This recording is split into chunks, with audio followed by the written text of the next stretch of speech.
ഒപ്പിച്ച് വെച്ചിട്ടുണ്ടോ, അത് സിനിമയുടെ ആദ്യം ഇറങ്ങിയ പോസ്റ്റർ മുതലേ ഞങ്ങളെല്ലാ കാര്യങ്ങളും അതിനകത്ത് തന്നെ വെച്ചിട്ടുണ്ട്. അത് പിന്നെ സിനിമ കാണുമ്പം നിങ്ങൾക്ക് എല്ലാം മനസ്സിലാവും.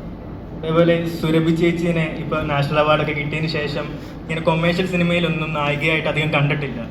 അപ്പം എന്താ, I appreciate you for casting Har. അല്ല, അങ്ങനെയല്ല. അത് എല്ലാ സിനിമ ഡിമാൻഡ് ചെയ്യുന്ന അനുസരിച്ചിട്ടാണല്ലോ ഓരോ ആർട്ടിസ്റ്റിനെയും കാസ്റ്റ് ചെയ്യുന്നത്. അധികം കണ്ടിട്ടില്ല. നമുക്ക് അതെ, നമ്മുടെ സിനിമയ്ക്കായിരുന്നു ആവശ്യം, സുരഭി ചേച്ചി ആണെങ്കിൽ അല്ല, അത് സിനിമയ്ക്കായിരുന്നു സുരഭീന് ആവശ്യം. കറക്റ്റായിട്ട് അങ്ങനെ നമ്മൾ മാറ്റി നിർത്തിയിട്ടൊന്നുമില്ല അങ്ങനെ മലയാള സിനിമ കൊമേഴ്ഷ്യൽ സിനിമകളിൽ ഇരുന്ന്. അല്ല, കൊമേഴ്ഷ്യൽ സിനിമകളിൽ ഞാൻ അധികം വന്നിട്ടില്ല.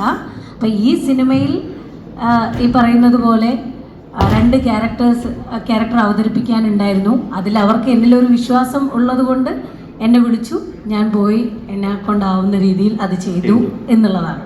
പക്ഷേ